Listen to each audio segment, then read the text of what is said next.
No matter how many times they get wiped away, we will never stop replanting the flowers. I don't think I have to say it, but I will anyway. Spoilers ahead. Let me preface this before I get into it. My opinion is most likely not going to be the same regarding the game, but at least all of us can agree that we fucking hate Jebediah, and what an experience it is to hate him. They lobotomized him on Twitter a few days ago, like, what? Welcome to the Pony Express long-haul space freighter, Tulpar. I miss the era of PS2 and PS1 games, and I'm so happy that it's having a resurgence. It lets me live my childhood again to an extent. It's never going to be the same, really. I'm never going to be a kid again, but these new old games will have to suffice. I love new game devs. They're bringing back the grittiness and the substance of older games. Not to say we didn't have any till this current generations, but games haven't been the same for a bit, I think. Who thought this stuff up? In a world full of games made by AAA studios just looking to cash in, it sure is a breath of fresh air to see the indies getting more and more popular, and I hope it stays like that. I need more games inspired by weird things that the dev played and or experienced and then put into reality. Those end up being the best. Look at World of Horror, for example. We'd never see something like that unless some guy thought of a what if I made a Junji Ito Lovecraftian turn-based horror game? Or look at Fear and Hunger, which I don't even need to begin explaining. Either way, if it wasn't for all the uniqueness of old video games that would end up appearing out of nowhere for us as children, we wouldn't have the current games of today, which try to replicate that exact feeling to a certain extent. And I love it. And this is exactly where Mouthwashing falls, I believe. A unique game with a unique story that will leave its mark on a lot of people who will end up quoting the game in the future as the reason for wanting to make games. That is why I want to talk about it, to talk about the things I saw, I felt, to talk about my experience with it, what it really was, and there's no better point to start with than the story and the people found in it. While the basis of the story is not complicated, as it literally follows the trope of people stranded trying to survive on what little they have, thus bringing the worst out of them, it is quite intricate in its development of the characters and their emotions, the way they cope with everything and try to make it all work, or not, which, to be fair, doesn't work out that well for them. With a clear inspiration from sci-fi media, I don't even have to say that the developers took clear, inspirations from movies like Alien or Event Horizon. I'd also add Jacob's Ladder to this list, as the non-linearity of the game and the way everything pans out reminds me of the movie. And even then, in its constant disruption, I can still understand when things are taking place, who I am playing as, if it's an illusion or not. The story benefits from this type of storytelling a lot. This isn't supposed to be an escalator, but a hedge maze in which you know the way out. The corners that you take just make it longer. As to give a short summary, we are currently on the Tulpar, a long-haul space freighter with a crew of 5. The ship was made for 4 people, those 4 being the captain, Curly, the co-pilot or navigator, Jimmy, the medic, Anya, the mechanic, Swansea, but on last notice from the company, Pony Express, they decided to add another, the intern, Daisuke. This all seems like a normal crew to me. Sure, we got an extra, but that shouldn't be a problem, right? Well, if nothing bad happens, then yes, there should be no issue. But as we find out in the first 5 minutes, the ship has crashed into an asteroid due to Curly overwriting the route, which ended up with him crippled and most of the ship being blocked by insulating foam, cutting access to most resources. Now, here's the kicker. With supplies running low, what would you do in this case to survive? Your only hope would be the freight you are carrying, and this is exactly what the rest of the crew does. With Jimmy at the helm, as he proclaimed himself captain, they find to their surprise that the goods they were all carrying was all mouthwash. As their only food resource, the situation gets more and more intense due to the alcohol content in it. It starts getting to them, and after a while, it all implodes. Anya ends up locking herself in the med bay, where, in agonizing pain, Curly has been watching from this whole time.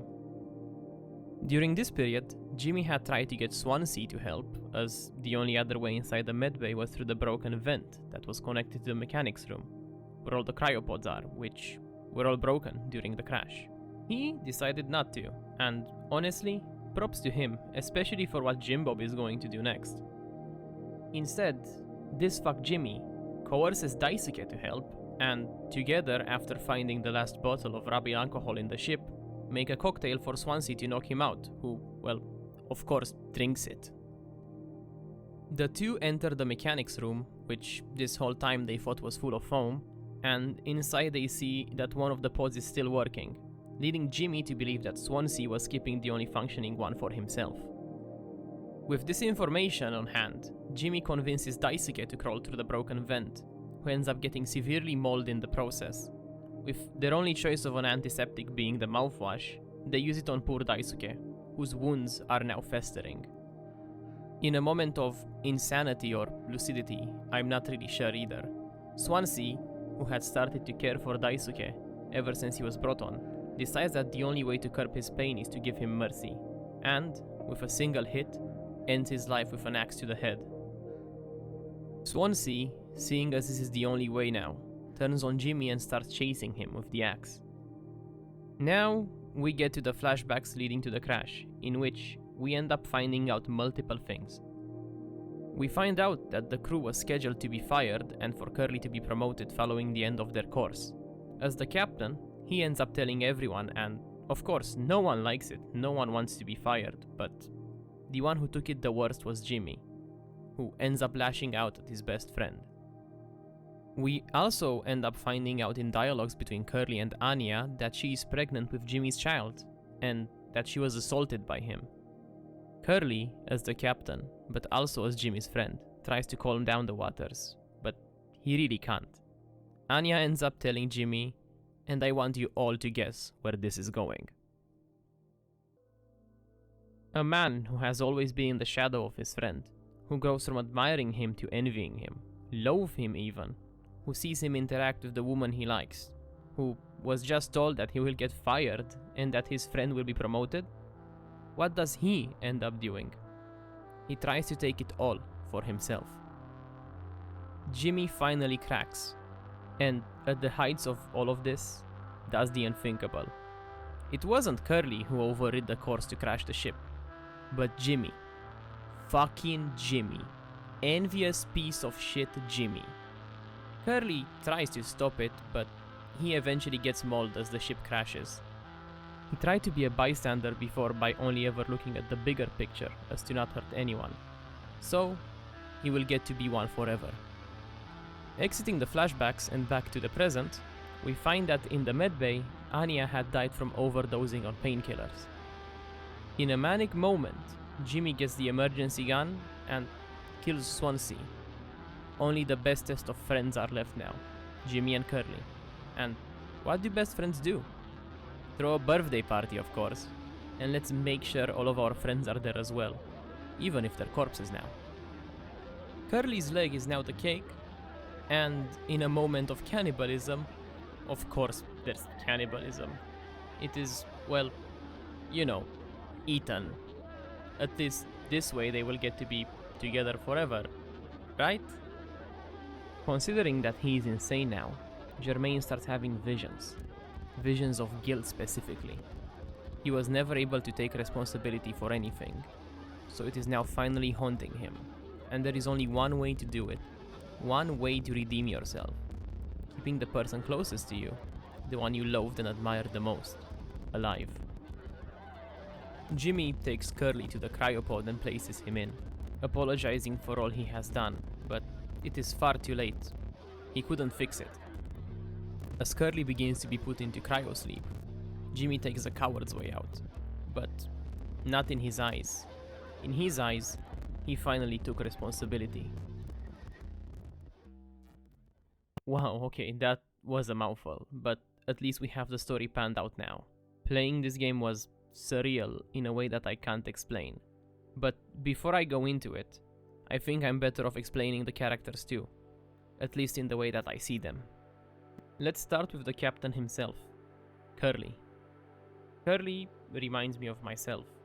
not able to cut the toxicity out, trying to keep peace by not digging in too deep. But that is exactly what gets him. His inability to a certain extent to care for the ones around him more than himself makes him into an observer, and even if he wanted to act, all his actions have repercussions, and those repercussions left him in the exact point he wanted to be. Just a spectator. The job was nothing more than a paycheck, right? Why try to stop it if I can just keep doing what I do? It will all cool off in the end, right? I believe he could have stopped the conflict if he wanted to, but due to his own, how do I say it, set of morals maybe, his own inabilities, he didn't. And when he did try, it was too late, and I honestly can really relate to that. I feel like I have done the same things to a certain extent, just sat through them and saw them unfold before my eyes, seeing things I could have done to help, yet I didn't. And when I did want to, it was all too late. He enabled it all. Curly is super passive. That is his downfall. A high achiever who feels unfulfilled and unsatisfied. He probably suffers from an inferiority complex too. Man, am I just Curly? Shit, I think I might be. Anyway, next in line is going to be everyone's favorite nurse, Anya. God, do I feel bad for her. She's a frail being after all, and pushing her too hard made her do the unthinkable. She never really had anyone to help her exteriorize her frustrations. Sure, Curly was there for her, but was he really? Most of their interactions really felt like a monologue to me. Anya wanted Curly to open up to her, so that way they can maybe share the pain together. Maybe they would have both been better that way, but we will never know. Will we? I feel like I've met people like her before. Smart, talented, but emotionally not fully there. They shine like bright stars and will continue to if pushed into the right direction. But take that shine away and they will fall and burn. A poor being that was only ever taken advantage of, that wanted to help but was never really allowed to. And when the only person that they really cared about gets injured indirectly due to them, they fall under immense pressure and, well, break. I think I felt the worst about her right next to Daisuke. And since I mentioned, let's talk about him, the intern, the ray of sunshine in my day, Daisuke. Poor Daisuke. Sure, he never had his life in the right path, but he had people trying to push him towards it. And that is why he was on the freighter. His parents made him take the internship to try and make a man out of the kid, out of a partygoer that never did anything. Daisuke said that he basically didn't see a future for himself and he took this opportunity to become better, to find a meaning to it all. But his gullibility is what ended up being his worst trait, as it is also what ended up being his death. A golden retriever of a man who believed good in all, an innocent being who only ever wanted to change for the good, taken from us in the worst possible way. He only ever wanted to help, man. Fuck you, Jimmy. Fuck you. Daisuke wasn't an intern. He was my friend. To some, like Swansea, he was his son. And since we mentioned him, let's talk about Swansea, the dad of the cruise ship. Sure, he was a grumpy fella at times, but he had his reasons. He was a recovering alcoholic driven to the wall.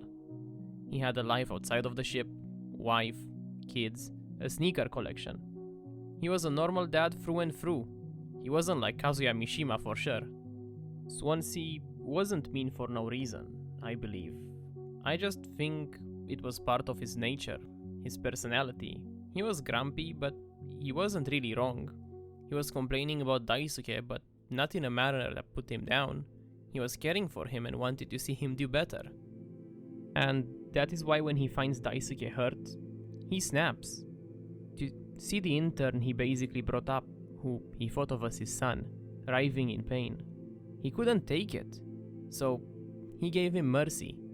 And a parent should never have to see their children die first. What Swansea did next is honestly human. I would have tried to murder Jimmy too. It was well known that the vent was out of order. God, can I have any more reasons to hate him? Jimmy, Jimmy, Jimmy, Jimmy. Oh, how I hate you. You are such a well-written character. Holy crap. You are everything bad about the human in one. Your envy, your jealousy, your superiority complex. You are the exact opposite of Curly to an extent. But that's the best thing about you. On one side, you have the man who doesn't want to be the center of attention, who just wants to get on through life. On the other hand, you have the man who craves it, who wants to be in the middle of it all, who wants to be in the role of power. And when he finally gets it all goes to his head. Jimmy and Curly most likely had a relationship of need in between them. They received something that the other could not get from themselves. They were friends for a long time, I presume. And when a bond goes for as long as it does, it gets hard to cut people off. And that is what Jimmy took advantage of. Not to say that he was completely evil either. He was human. He loved his friends and at one point helped bake Curly a protein powder cake. But when he finally saw the man that he loathed and admired in a position where he could do nothing but watch, he took it and didn't look back. He tried to become him. If he was able to do it, why can't I? And if I have problems, I can just go to him to help me out, right? He will always be there for me. It was his fault, not mine, right? Jimmy seems to forget that others are people too. That they are human, and that they have feelings. Or maybe he chooses not to. A man who thinks his whole future had been taken away by his best friend. Responsibility was Jimmy's issue. He could never have it. And when he did have it, he faltered under it, under its pressure. The message of responsibility resonates highly with me. It is something I struggle with on a daily basis, after all. Nothing is harder than it. We all want to keep being able to do it all without a care in the world. Like we are still young and innocent. But the truth is, we can't. We keep growing, and with it, we have to take everything into our own hands. You did something, you have to take care of it. There will be a time where we can't run away anymore. Where if we fall, we will no longer have someone to get us up. And when that time comes, what are we supposed to do? Stay on the ground? No. We have to get up and keep pushing. I believe that the game, with its very on-the-nose message, accomplishes exactly that. It puts us in the shoes of a normal person, just like us, that in the end still runs away from the responsibility he was given. Be it either Jimmy or Curly. We may not meet the people we see on the street ever again, but that doesn't mean we have to treat them like shit. We are all the same, after all. We are all humans, brothers, sisters. We share the same fate. We all come from the dirt, and back in it we will go. Making sure that we leave a good mark while we are above it is what we should do. Not try to take it all. And when it doesn't work, take it away from the others as well. The game had quite an impact on me. As I've said before, I quite resonate with Curly, and I feel the message. I feel it deep in my bones. I've ran away from things before. I never looked back, but with time, I grew to realize that I was wrong. And that running away isn't an answer for me. I must face the things that I do and the repercussions that happen from it. I am who I am. I may be wrong or right, I may be good or bad, but at least I am true to myself, and I will face whatever comes my way. I will burn my dread, and I'll do it all for a sunnier, shinier, brighter future. As a person who has a lot of friends in uni for game dev and design, I wish that the success of this game can shine as a perfect example that even the weirdest ideas can work. Don't be like Jimmy, don't envy your peers, look at what they did right and try to learn from it.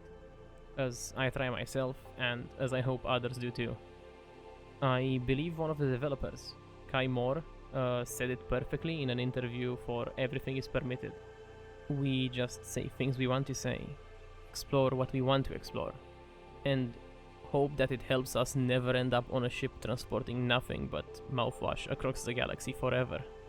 The point I believe to be is, do what you want so as not to end up in a position where all is taken away from you, where you can never turn back. Don't look back on anger, I think. I also think that the metaphorical reason for mouthwash stands in itself. It was made to wash impurities away, and Jimmy, in an end-all be-all, tries to wash away his impurities, his feelings of doubt, fear, and loath of what's to come, by ending it all, even if it takes everyone away with him. On a different note, I also want to mention the community and its insane loathing for the character that is Jimmy. I fully understand all of you. I hate Jimmy too, but to a certain extent I feel like it is taken out of control. I hate him too. I've said it before, but I like him just as much. Not as the person he is in-game or for what he did, but as the character that is given to us, a frail-minded individual that broke under the pressure he himself put on. I believe we need to look past his sins, past every one of theirs really, and try to appreciate their character as a whole, the meaning behind all of it really. It shows us that a normal person, well, as normal as one can be in that universe, or in general, when given a position of power and when let to do free without repercussion, will not try to play king, but dictator instead. We also don't need to censor his name. He's not a real wanted criminal, like, damn guys, Jesus. But still, fuck Jimmy. My first idea for an outro ended up being used in what I call the impact the game had on me.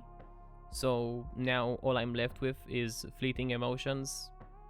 Was the game as good as it was because it really is?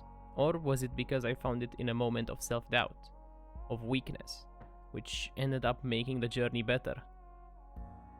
I do believe that the game is great.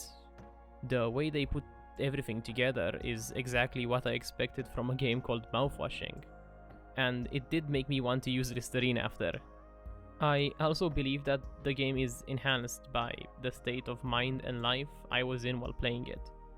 If it wasn't for the cold, eerie days and the sadness that you get from daylight being shorter, it wouldn't have been the same, just as they were depraved from light on Tulpar.